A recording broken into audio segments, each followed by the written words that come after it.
இன்றைக்கி நம்ம அஸ்பார்கஸ் பொரியல் எப்படி பண்ணலான்னு பார்க்கலாம். இதுக்கு தேவையான பொருட்கள் என்னென்னு பார்க்கலாமா?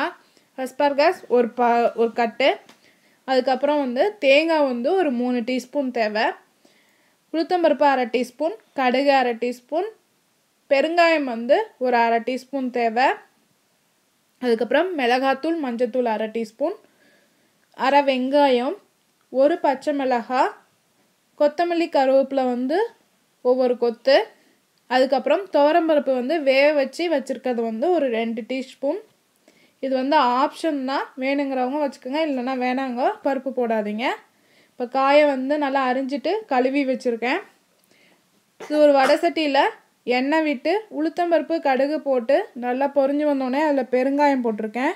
பெருங்காயமும் நல்லா பொரிஞ்சு வந்ததுக்கப்புறம் அதில் கருவேப்பிலை பச்சை மிளகா போட்டு அது வாட்டினதுக்கப்புறம் வெங்காயத்தையும் போட்டு வெங்காயத்துக்கு தேவையான அளவு உப்பு போட்டுக்கலாம்.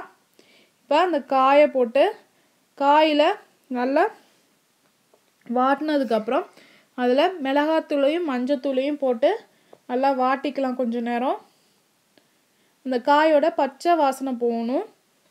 இப்போ நம்ம அதில் 1/2 கிளாஸ் தண்ணி விட்டு அந்த காயை நல்லா வேக விடணும். ரொம்ப விட்டுறாதீங்க, சும்மா கொஞ்சோண்டு விடுங்க.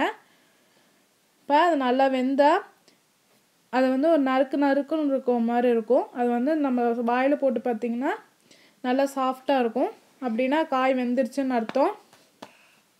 இது குழந்தைங்களுக்கு பொதுவாக ஆம்பளைங்களுக்கு இது ரொம்ப நல்லது. இதில் பருப்பு போட்டு இப்போ நல்லா இது நல்லா வாடினதுக்கப்புறம் பருப்பு போட்டு அதில் இப்போ தேங்காய் தூவி அடுப்பை ஆஃப் பண்ணிடலாம். நம்ம கொத்தமல்லி இலை இருந்தால் கொத்தமல்லி இலை போட்டு நீங்கள் இறக்கிடுங்க. செஞ்சு பார்த்துட்டு உங்கள் கமெண்ட்ஸை போடுங்க. எங்கள் சேனலை சப்ஸ்கிரைப் பண்ணுங்கள். உங்களுக்கு பிடிச்சிருந்தா உங்கள் ஃப்ரெண்ட்ஸ்க்கு ஷேர் பண்ணுங்கள். வீடியோ பார்த்ததுக்கு நன்றி.